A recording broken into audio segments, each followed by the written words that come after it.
Hello, this is Mrs. Scott, and today I will be reading Yoko by Rosemary Wells. What would you like for lunch today, my little cherry blossom? Asked Yoko's mother. All my favorite things, please, answered Yoko. Yoko's mother spread steamed rice on a bamboo mat. She rolled up a secret treasure inside each piece. Then she packed it all in a willow-covered cooler. Have a wonderful day at school, my little cherry blossom, said Yoko's mother. I will, answered Yoko. Yoko said hello to all her friends. Everyone in Mrs. Jenkins' class sang the good morning song. At noon, Mrs. Jenkins rang the lunch bell. Lunch boxes out and open, please, boys and girls, said Mrs. Jenkins. Timothy unwrapped a peanut butter and honey sandwich. Valerie had cream cheese and jelly. Fritz had a meatball grinder. Tulip had Swiss cheese on rye. Hazel had egg salad on pumpernickel. Doris had squeezed cheese on white. And the Franks had franks and beans.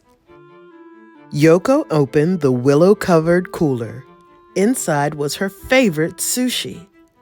Tucked inside the rice rolls were the crispiest cucumber, the pinkest shrimp, the greenest seaweed, and the tastiest tuna. What's in your lunch? Asked one of the Franks. Ick! It's green! It's seaweed! Oh no, said the other Frank. Don't tell me that's raw fish. Watch out! It's moving, said Doris. Yakarama, said Tulip and Fritz. Valerie blew the playtime whistle. Everybody out, said Valerie. Yoko did not want to play ball or swing on the swings. What's wrong, Yoko? Asked Mrs. Jenkins. Everybody laughed at my lunch, answered Yoko. They'll forget about it by snack time, said Mrs. Jenkins. But they didn't.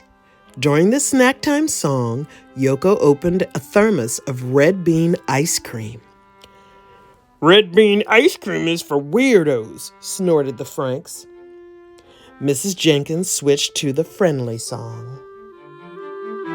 Mrs. Jenkins knew the friendly song was not enough. Late into the evening, she fretted about Yoko. Finally, the answer came to her.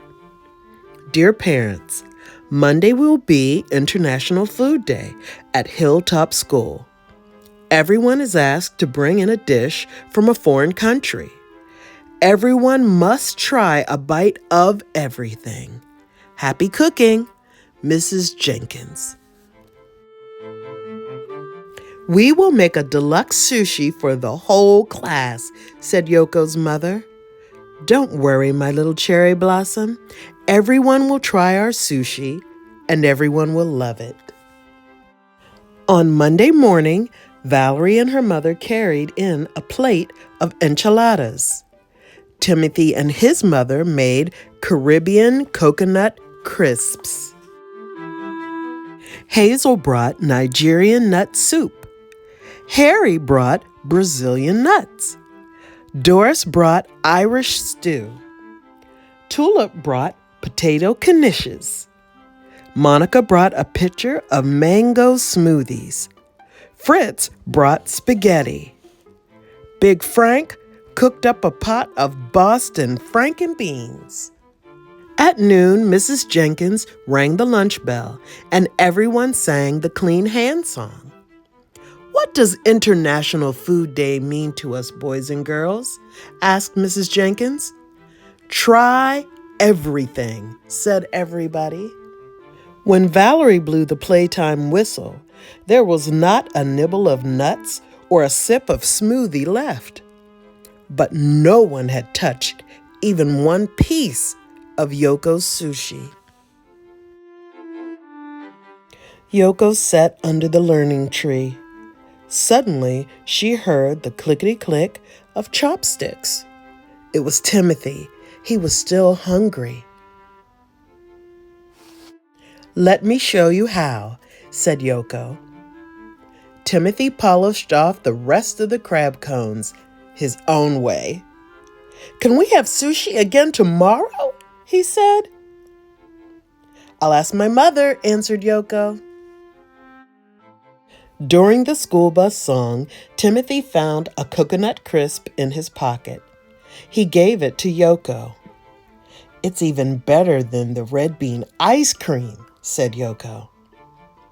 On the bus, Timothy and Yoko made plans to push their desks together and open up a restaurant the very next day. And they did. They ordered tomato sandwiches and dragon rolls. For dessert, they had brownies with green tea ice cream. And they couldn't have asked for anything more. The story Yoko was suggested by Allie. This is Mrs. Scott. Thanks for listening.